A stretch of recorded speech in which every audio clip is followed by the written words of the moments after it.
एक बार की बात है, एक व्यक्ति गौतम बुद्ध के पास सलाह लेने आया कि वह अपनी भावनाओं को कैसे नियंत्रित कर सकता है। वह व्यक्ति गुस्सा और निराशा से जूझ रहा था और अपनी भावनाओं को बेहतर तरीके से संभालने का तरीका ढूंढ रहा था। बुद्ध मुस्कुराए और उसे बैठने के लिए कहा। उन्होंने कहा, मैं तुम्हें एक कहानी सुनाता हूँ। एक समय की बात है, एक राजा था जो एक समृद्ध देश पर शासन करता था। एक दिन उसने पड़ोसी राज्य की यात्रा करने का निर्णय लिया। उसने सुना था कि उस राज्य का राजा अपनी बुद्धिमानी के लिए प्रसिद्ध है। जब राजा वहां पहुंचा तो उसे बड़े सम्मान के साथ स्वागत किया गया। पड़ोसी राज्य के राजा ने उसके सम्मान में एक भव्य भोज का आयोजन किया था। भोज के दौरान राजा ने देखा कि उसकी सूप में एक मक्खी गिर गई थी। वह बहुत नाराज हो गया और उसने अपने सेवक को दूसरा कटोरा लाने का आदेश दिया। पड़ोसी राज्य के राजा ने यह देखा और कहा, महाराज कृपया क्रोधित न हो। यह सिर्फ एक छोटी सी मक्खी है, इसका कोई महत्व नहीं है। राजा ने उत्तर दिया, मैं ऐसी चीजें बर्दाश्त नहीं कर सकता। एक छोटी सी मक्खी भी मेरा मूड खराब कर सकती है। पड़ोसी राज्य के राजा ने मुस्कुराते हुए कहा, महाराज मुझे आपको एक सलाह देने की अनुमति दें। आपके मूड को मक्खी ने खराब नहीं किया, बल्कि आपकी प्रतिक्रिया ने किया है।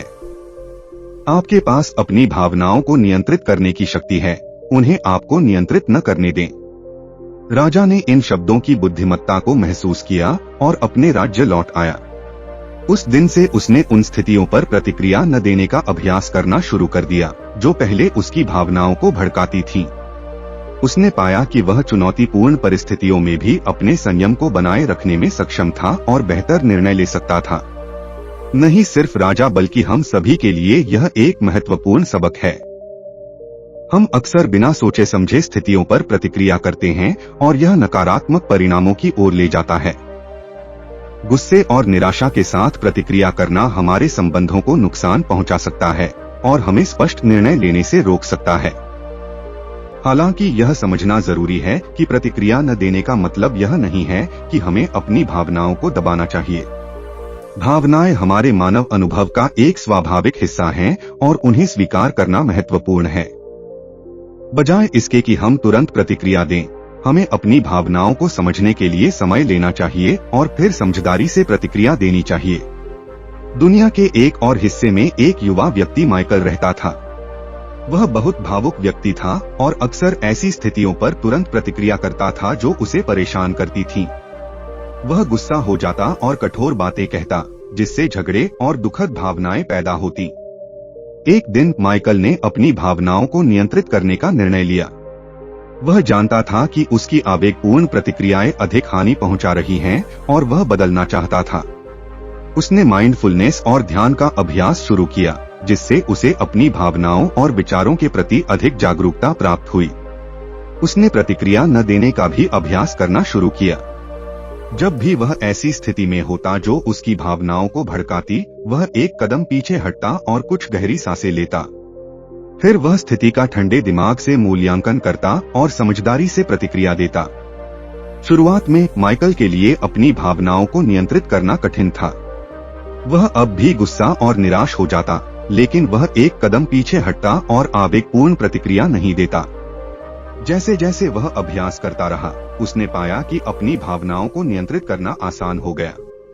माइकल ने यह भी देखा कि उसके संबंधों में सुधार हो रहा था। अब वह झगड़ों में नहीं उलझता था और दूसरों की भावनाओं को आहत नहीं करता था। इसके बजाय वह शांत और विचारशील तरीके से संवाद करने में सक्षम था, जिससे उसे मजबूत संबंध बनाने में मदद मिली। एक दिन माइकल का एक मित्र उससे सलाह लेने आया। उसका मित्र कठिन समय से गुजर रहा था और बहुत परेशान था। माइकल ने अपने मित्र की समस्याओं को ध्यान से सुना और उसे सांत्वना और समर्थन के शब्द दिए। उसके मित्र ने उसे धन्यवाद दिया और कहा, तुम हमेशा सही बात कहते हो। तुम कभी गुस्सा या परेशान नहीं होते। माइकल मुस्कुराया और जवाब दिया, ऐसा नहीं है कि मैं कभी गुस्सा या परेशान नहीं होता। बस मैंने अपनी भावनाओं को नियंत्रित करना सीख लिया है और उन्हें मुझे नियंत्रित करने नहीं देता। यह एक शक्तिशाली उपकरण है जिसने मुझे अपने संबंधों और समग्र कल्याण में सुधार करने में मदद की है। माइकल के मित्र ने उससे प्रभावित होकर पूछा कि उसने अपनी भावनाओं को नियंत्रित करना कैसे सीखा। माइकल ने माइंडफुलनेस और प्रतिक्रिया न देने की शक्ति के बारे में अपनी अनुभव साझा किया। उसने अपने मित्र को भी इसे आजमाने के लिए प्रेरित किया और उसका मित्र उसकी सलाह के लिए आभारी था। समय के साथ माइकल अपने शांत और विचारशील स्वभाव के लिए प्रसिद्ध हो गया।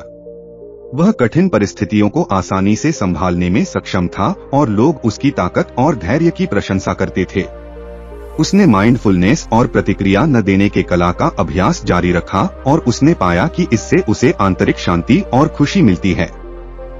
प्रतिक्रिया न देने की शक्ति एक मूल्यवान सबक है जिसे हम सभी सीख सकते हैं। यह अभ्यास और धैर्य की मांग करता है, लेकिन इसके लाभ बहुत ही महत्वपूर्ण होते हैं। अपनी भावनाओं को नियंत्रित करके हम अपने संबंधों को सुधार सकते हैं, बेहतर निर्णय ले सकते हैं और एक अधिक संतोषजनक जीवन जी सकते हैं। राजा और माइकल की कहानी हमें सिखाती है कि हमारी भावनाओं को नियंत्रित करने की शक्ति हमारे पास होती है। हम जो हमारे साथ होता है उसे नियंत्रित नहीं कर सकते, लेकिन हम यह नियंत्रित कर सकते हैं कि हम उस पर कैसे प्रतिक्रिया देते हैं। माइंडफुलनेस और प्रतिक्रिया न देने की कला का अभ्यास करके हम अपनी भावनाओं को नियंत्रित करना और समझदारी से प्रतिक्रिया देना सीख सकते हैं। यह एक शक्तिशाली उपकरण है जो हमारे संबंधों, हमारे कल्याण और हमारे जीवन की गुणवत्ता में सुधार करने में मदद कर सकता है। इसलिए हमें इस शक्तिशाली कौशल का अभ्यास करने और इसे हमारे जीवन को बेहतर बनाने के लिए समय निकालना चाहिए। गुस्सा तब तक नहीं जाता जब तक मन में द्वेष के विचार संजोए जाते हैं। जैसे ही द्वेष के विचार भुला दिए जाते हैं, गुस्सा गायब हो जाता है। जो अपने बढ़ते हुए गुस्से को रोक लेता है वह असली योद्धा है, बाकी लोग केवल लगाम पकड़े रहते हैं। गुस्से को पकड़कर रखना जहर पीने और दूसरे व्यक्ति के मरने की उम्मीद करने जैसा है। जो व्यक्ति खुद को जीतता है वह उस व्यक्ति से महान है जो युद्ध में हजारों बार हजारों को जीतता है। अपनी प्रतिक्रियाओं से नहीं, अपने कार्यों से प्रेरित हो। शांति भीतर से आती है, इसे बाहर मत खोजो। जैसे ही हमें विवाद में गुस्सा महसूस होता है, हम सच्चाई की तलाश छोड़ देते हैं और अपने लिए संघर्ष शुरू कर देते हैं। मन ही सब कुछ है, जो आप सोचते हैं वही आप बनते हैं। आपको अपने गुस्से के लिए दंडित नहीं किया जाएगा, बल्कि आप अपने गुस्से से ही दंडित होंगे। दुख की जड़ लगाव है। यदि आप दूसरों को खुश करना चाहते हैं तो करुणा का अभ्यास करें। अगर आप खुश होना चाहते हैं तो करुणा का अभ्यास करें। छोड़ना हमें स्वतंत्रता देता है और स्वतंत्रता ही खुशी की एकमात्र स्थिति है। यदि हमारे दिल में हम अभी भी किसी भी चीज से चिपके रहते हैं, चाहे वह गुस्सा हो, चिंता हो या संपत्ति हो, हम स्वतंत्र नहीं हो सकते। हजार खाली शब्दों से बेहतर एक शब्द है जो शांति लाता है। हम जो भी हैं वह हमारे विचारों का परिणाम है। प्रतिक्रिया मत करो, समझदारी से जवाब दो। अंत में केवल 3 चीजें मायने रखती हैं। आपने कितना प्यार किया, आपने कितनी कोमलता से जिया और आपने उन चीजों को कितनी कृपा से छोड़ दिया जो आपके लिए नहीं थीं। जो व्यक्ति जीवन की एकता का अनुभव करता है वह अपने स्वयं को सभी प्राणियों में देखता है और सभी प्राणियों को अपने स्वयं में देखता है और हर चीज को एक निष्पक्ष दृष्टि से देखता है। खुशी कभी कम नहीं होती जब इसे साझा किया जाता है। हमारे विचार हमें आकार देते हैं, हम वही बनते हैं जो हम सोचते हैं। अतीत में मत जियो, भविष्य का सपना मत देखो, मन को वर्तमान क्षण पर केंद्रित करो। 3 चीजें लंबे समय तक छिपी नहीं रह सकती, सूरज, चंद्रमा और सत्य। सच्ची खुशी पाने का एकमात्र तरीका अपने लगाव को चीजों और लोगों से छोड़ देना है। मन ही सब कुछ है, जो आप सोचते हैं वही आप बनते हैं। यह मनुष्य का अपना मन है, न कि उसका शत्रु या दुश्मन जो उसे बुराई की राह पर ले जाता है। एक विचार जो विकसित होकर क्रिया में बदलता है वह उस विचार से अधिक महत्वपूर्ण है जो केवल एक विचार के रूप में ही मौजूद है।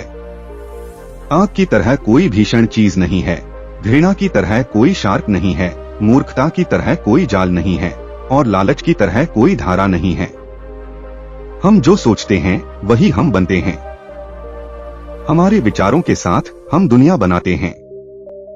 यदि आप उड़ना चाहते हैं तो आपको उन चीजों को छोड़ना होगा जो आपको नीचे खींचती हैं। यदि आप दुनिया को बदलना चाहते हैं तो पहले खुद को बदलें।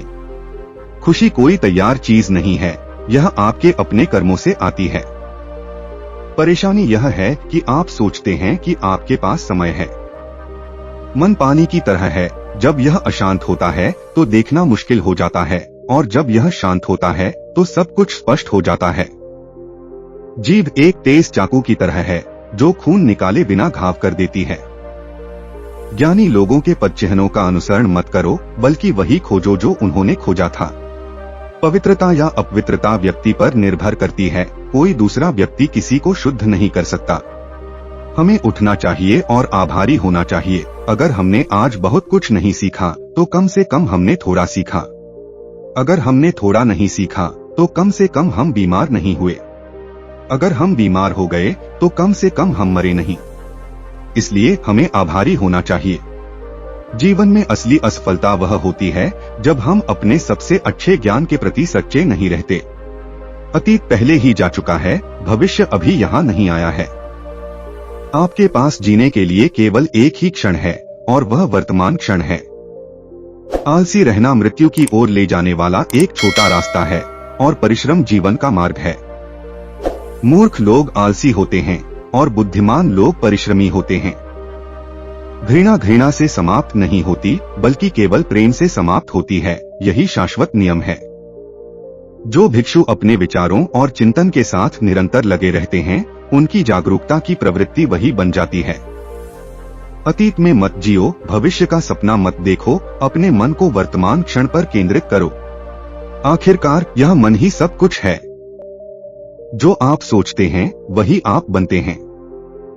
इसलिए किसी अन्य में शरण मत ढूंढो, केवल स्वयं में ही। महान कार्य करने का एकमात्र तरीका यह है कि आप जो करते हैं उससे प्यार करें। यदि आपने इसे अभी तक नहीं पाया है तो खोज करते रहें, संतुष्ट मत होइए। जैसे सभी हृदय के मामलों में होता है, आपको यह पता चलेगा जब आप इसे पालेंगे। जीवन में सबसे बड़ी महिमा गिरने में नहीं है, बल्कि हर बार गिरने पर उठने में है। कोई भी हमें बचा नहीं सकता, केवल हम स्वयं ही बचा सकते हैं। कोई और हमारे लिए यह काम नहीं कर सकता, कोई और हमारे लिए यह नहीं कर सकता। हमें स्वयं ही इस मार्ग पर चलना होगा। कहानी का यह संदेश हमें यह सिखाता है कि चाहे कुछ भी हो जाए, हम अपनी सोच और अपने कार्यों के माध्यम से अपने जीवन को आकार दे सकते हैं। हमारे पास अपनी भावनाओं को नियंत्रित करने और अपने जीवन की दिशा बदलने की शक्ति है। इसलिए हर दिन हमें इसे याद रखना चाहिए और अपने विचारों और कर्मों को सच्चाई और प्रेम की ओर निर्देशित करना चाहिए। यही वास्तविक आंतरिक शांति और खुशी का मार्ग है। दोस्तों, उम्मीद करता हूं कि यह कहानी आपके जीवन में सकारात्मक बदलाव लाने में सफल रही होगी। इस कहानी से आपको क्या सीखने को मिला, इसे कमेंट्स में जरूर शेयर करें। और हाँ, इस ज्ञान को सिर्फ अपने तक सीमित न रखें, इसे अपने परिवार, दोस्तों और सभी परिजनों के साथ भी जरूर साझा करें, ताकि वे भी इस प्रेरणादायक यात्रा का हिस्सा बन सकें। अगर यह वीडियो आपके दिल को छू गई हो तो इसे लाइक करना न भूलें। और अगर आप हमारे चैनल पर नए हैं तो चैनल को सब्सक्राइब जरूर कर लें, ताकि ऐसी और भी प्रेरणादायक कहानियां आप तक पहुंचती रहें। आपका हर दिन खुशियों से भरा रहे और आपका जीवन शांति और समृद्धि से चमकता रहे। धन्यवाद।